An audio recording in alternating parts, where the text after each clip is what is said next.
हमारी संस्कृति, हमारी पहचान। यज्ञ, योग, आयुर्वेद सदा रहे हमारे साथ। भारत के प्राचीन ग्रंथों एवं आधुनिक विज्ञान का दिव्य संगम, यज्ञ महिमा।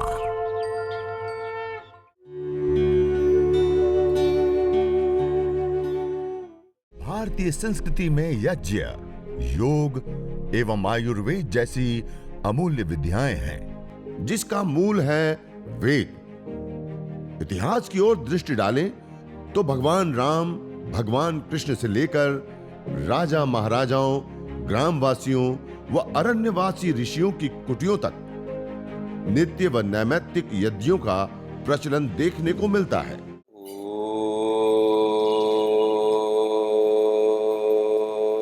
क्षेत्र ब्रह्मांजलि लो।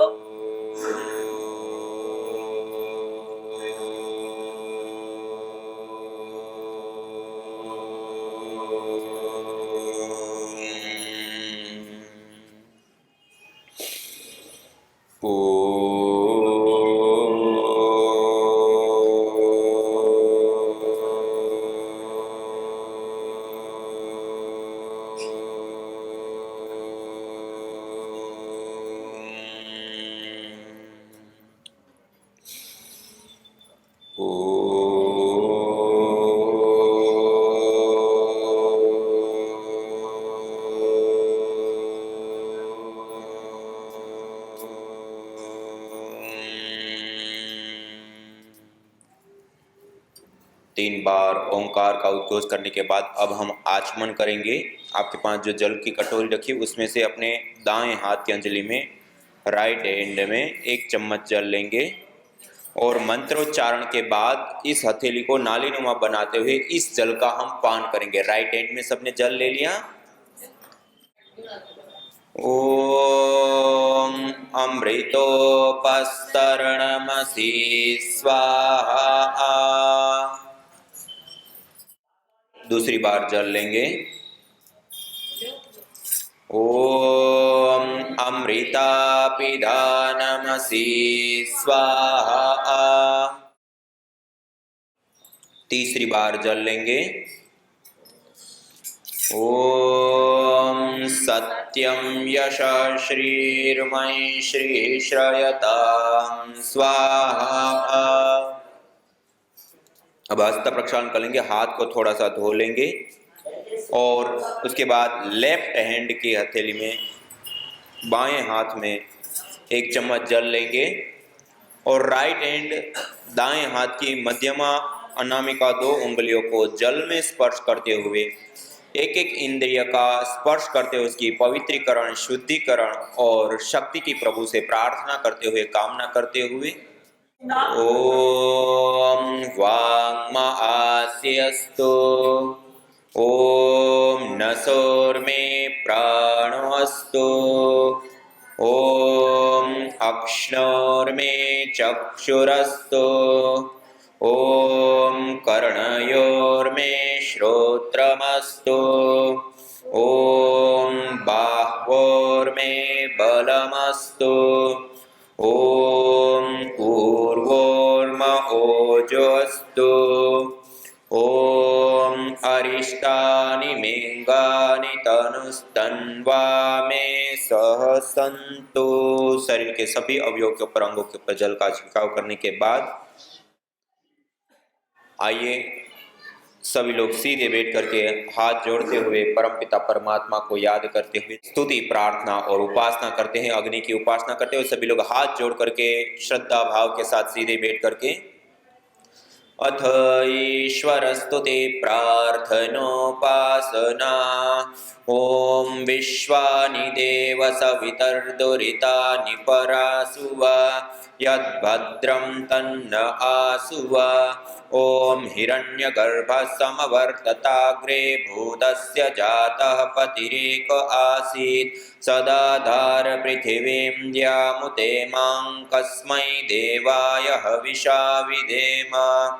ओम य आत्मदा बलदा यस्य विश्व उपासते प्रसिसंयस्य देवाः यस्य छायामृतं यस्य मृत्युः कस्मै देवाय हविषा विधेम।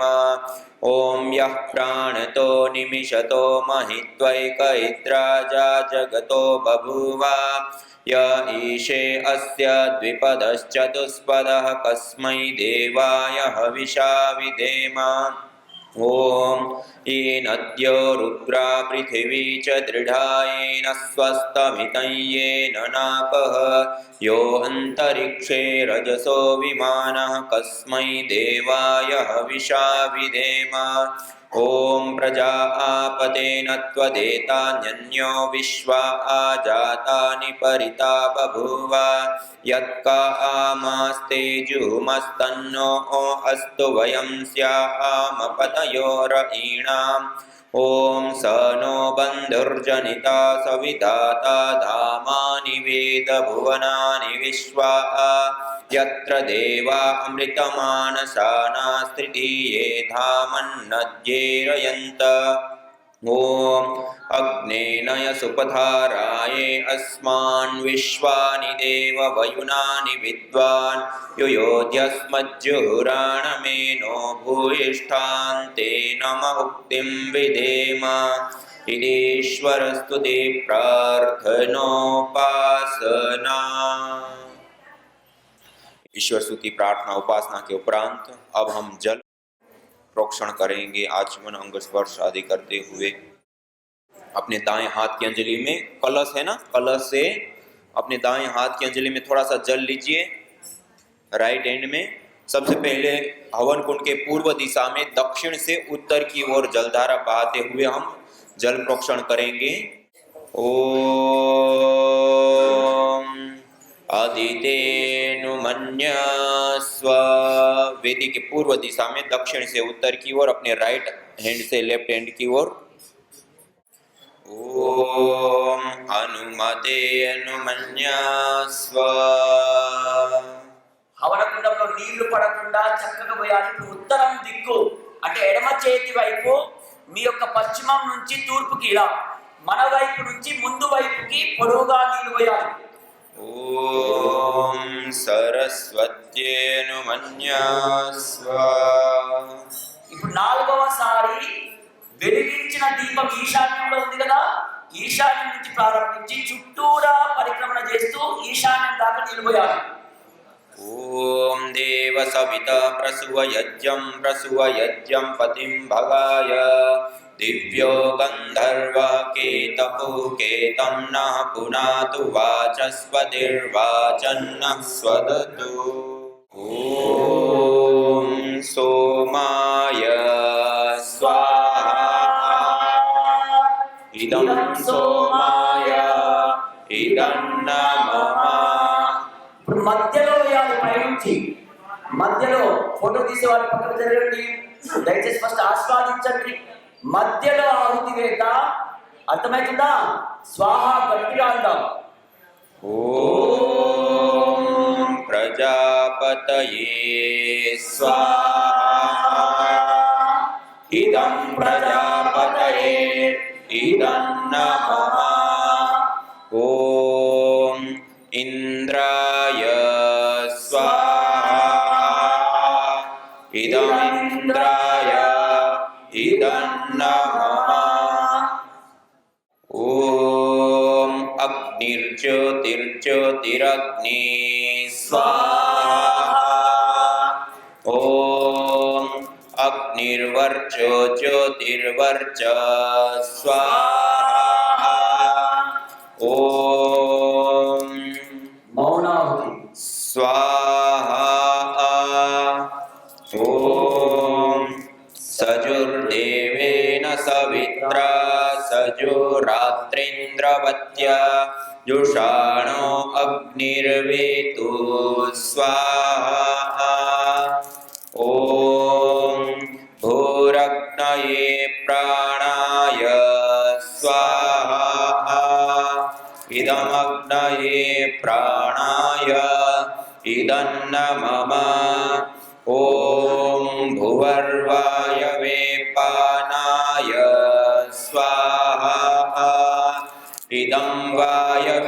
पानाय इदन्न मम।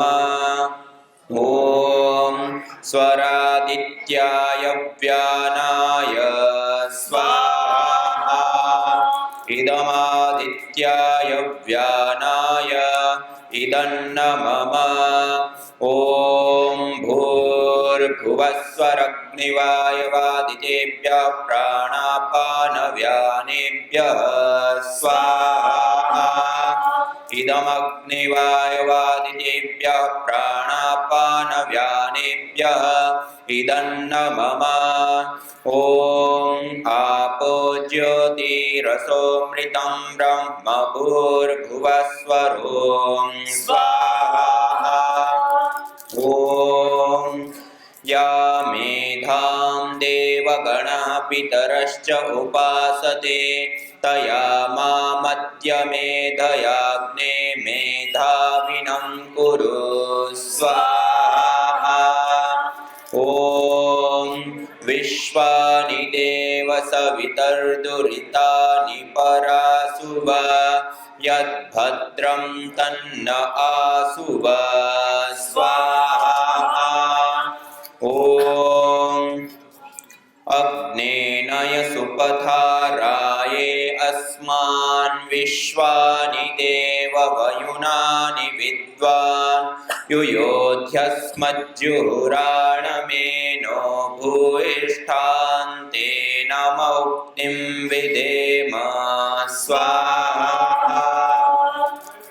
ॐ भूर्भुवस्वः तत्सवितुर्वरेण्यं भर्गो देवस्य धीमहि धियो यो नः प्रचोदयात् स्वाहा।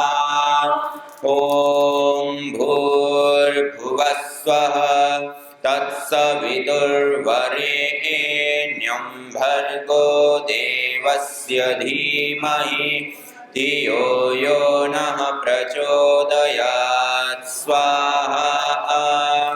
ॐ त्र्यम्बकं यजामहे सुगन्धिं पुष्टिवर्धनम् उर्वारुकमिव बन्धनान् मृत्योर्मुक्षीयमामृतात् स्वाहा।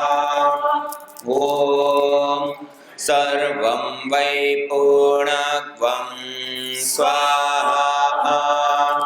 ॐ सर्वं वै पूर्णत्वं स्वाहा।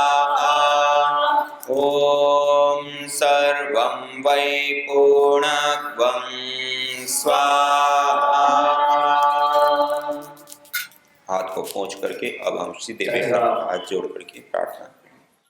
ॐ सर्वे भवन्तु सुखिनः सर्वे सन्तु निरामयाः सर्वे भद्राणि पश्यन्तु मा कश्चित् दुःखभाग् भवेत्। ॐ शान्ति शान्ति शान्तिः। इस प्रकार पूरे श्रद्धा भाव के साथ एक अनुष्ठान की भांति अभी हमने चिकित्सा यज्ञ देव यज्ञ की आहुति देते हुए किया। तो इस प्रकार से हम प्रतिदिन अपने जीवन में अपने घर में हम ऐसे छोटा सा देव यज्ञ चिकित्सा यज्ञ को यदि हम करते हैं तो उसके विभिन्न लाभ प्राप्त होते हैं। हम जब इस यज्ञ को हवन को अग्निहोत्र को करते हैं तो इसके अलग अलग विभिन्न लाभ हमें प्राप्त होते हैं। मुख्यतया हमारे प्राचीन ग्रंथों में शास्त्रों में 21 प्रकार के यज्ञ बताए, अलग अलग लाभों के लिए अलग अलग उद्देश्य के लिए अलग अलग यज्ञ किए जाते हैं। उसमें से आज हम जिस यज्ञ को कर रहे हैं किए तो इसको देव यज्ञ और चिकित्सा यज्ञ कहते हैं। सामान्य रूप से हम यज्ञ करते तो बहुत सारी वस्तुएं चाहिए होती हैं, कोई पंडित ब्राह्मण पुजारी विशेष हमें चाहिए होते हैं, उसके साथ साथ बहुत सारा समय भी चाहिए होता है। इस देव यज्ञ और चिकित्सा यज्ञ ये दो यज्ञ को करने के लिए हमें कोई विशेषज्ञ पंडित ब्राह्मण आदि की आवश्यकता नहीं होती। इस यज्ञ को हम स्वयं अपने हाथों से कर सकते हैं। और उसके साथ साथ इस हवन को करने के लिए 3 चीजें चाहिए। कितनी चीजें चाहिए? एक समिधा अर्थात लकड़ी, जो यज्ञ के लिए प्रयोग होने वाली पीपल, बरगद, गुलर, पला, समी, अपामार्ग, मदार आदि, या गाय के गोबर के लकड़ी जो हमने अभी प्रयोग किया। और दूसरी चीज हमें चाहिए गाय का घी। और तीसरी चीज हमें चाहिए हविष्यान्न हवन सामग्री। हमारे पास 3 चीजें हैं और 5 से 10 मिनट का समय है, तो हम अपने हाथों से इस यज्ञ को कर सकते हैं। और इस देव यज्ञ और चिकित्सा यज्ञ को जब हम करते हैं तो इसके विभिन्न अलग अलग लाभ होते हैं। उन लाभों में से मुख्य प्रधान एक महत्वपूर्ण हमें लाभ प्राप्त होता है।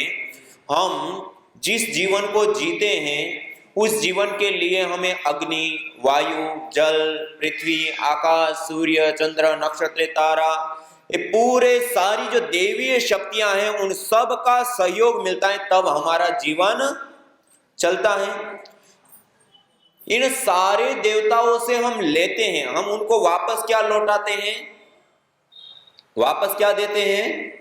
जैसे माता पिता हैं, हमें पालते हैं, पूछते हैं, बड़ा करते हैं, पढ़ाते हैं, तो हम उसके क्या हो जाते हैं? ऋणी होते हैं, नहीं होते हैं? ऐसे ये जो सारी देवीय शक्तियां हैं, वो सारी देवीय शक्तियां हमें दे रहे हैं, तो उससे भी हम देव ऋण से ऋणी होते हैं। क्या होते हैं? क्या होते हैं? ऋणी होते हैं। और उस देव ऋण से उऋण होने के लिए ये देव यज्ञ किया जाता है। प्रातः काल में सूर्य और प्रजापति के लिए विशेष आहुति दी जाती है और सायंकाल को अग्नि और प्रजापति के लिए विशेष आहुति देकर के हम देव ऋण से उऋण होते हैं। अग्नि, वायु, जल, पृथ्वी, इन सारे तत्वों से जो हम जीवन लेते हैं उसके प्रति अपनी कृतज्ञता और अपना बलिदान देते हैं, योगदान देते हैं। इसी प्रकार से इस यज्ञ को करने पर और भी अलग अलग लाभ होते हैं। देखिए, हमने पहले जिस अग्नि के अंदर आहुतियां दी ना, उसको कहते हैं यज्ञाग्नि। क्या कहते हैं? और अब देखिए, ये अग्नि शांत हो गई और केवल लाल लाल अंगारे बच गए ना। अब लाल लाल अंगारे हैं, अग्नि नहीं रहे, इसको कहते हैं ब्रह्माग्नि। क्या कहते हैं? अब ये जो अंगारे हैं ना, उसको अपने शुरू, अभी जिनकी अग्नि प्रदीप थे वो नहीं छेड़ेंगे, बाकी ऐसे ऐसे पास में रख लिया, नजदीक में, इस प्रकार से नजदीक में कर लिया। जो तुम चाहते हो रोगों से छुटकारा, तो लो नियमित यज्ञ का सहारा। यज्ञ की यह शुद्ध हवा सब रोगों की है दवा। आयुर्वेद ग्रंथों में यज्ञ को देवीय चिकित्सा कहा है और कहा, आयुर्वेदेषु यत् प्रोक्तम यस्य रोगस्य भेषजम तस्य रोगस्य शांत्यर्थम तेन तेनेव होमये। अर्थात आयुर्वेद के अंदर जिन रोगों की शांति के लिए जिन जिन औषधीय द्रव्यों का सेवन करने के लिए कहा जाता है, उन्हीं द्रव्यों से हवन करने पर वह रोग हमारे शांत हो जाते हैं, दूर हो जाते हैं, नष्ट हो जाते हैं। अतः आइए हमारे ऋषियों द्वारा प्रदत्त देवीय चिकित्सा यज्ञ को अपनाएं और अपने स्वास्थ्य को समृद्ध बनाएं।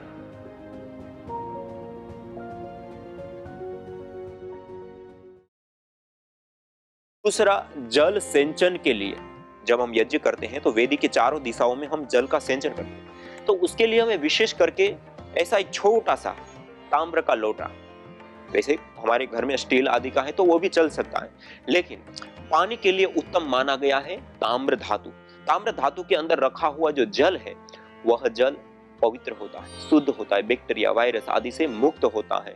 अर्थात हम ऐसा छोटा सा एक ताम्र का लोटा ले ले, यदि हम प्रतिदिन यज्ञ करें तो बहुत ही अच्छा होता है। ये चारों ओर जल सिंचन आदि क्रियाएं करने के लिए विशेष करके उपयोग में आता है। दूसरा, ये हमारे पास और एक छोटा सा जल पात्र रखा हुआ है।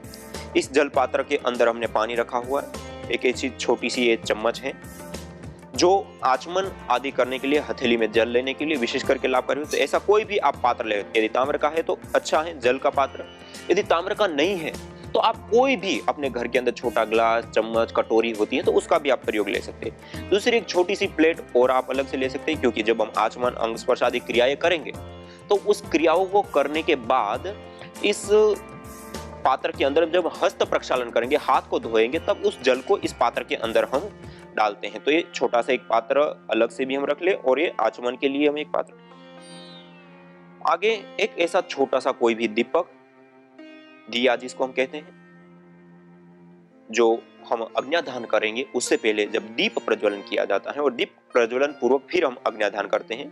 ये दीपक एक छोटा सा कोई भी आप, क्योंकि घी का जो पात्र होता है वो यदि तांबे का ना हो तो अच्छा, क्योंकि तांबे के अंदर वो तुरंत गर्म भी ज्यादा जल्दी से होता है और दूसरा घी उसमें ज्यादा देर रहने से उसमें जो विशेष रूप से परिवर्तन आते हैं उसके कारण से वह द्रव्य सही नहीं रहता है। तो घी का जो पात्र हो तो वह या तो हम पीतल का रखें और विशेष यदि हम रखना चाहें तो कांसे का उत्तम पात्र माना गया है घी के लिए।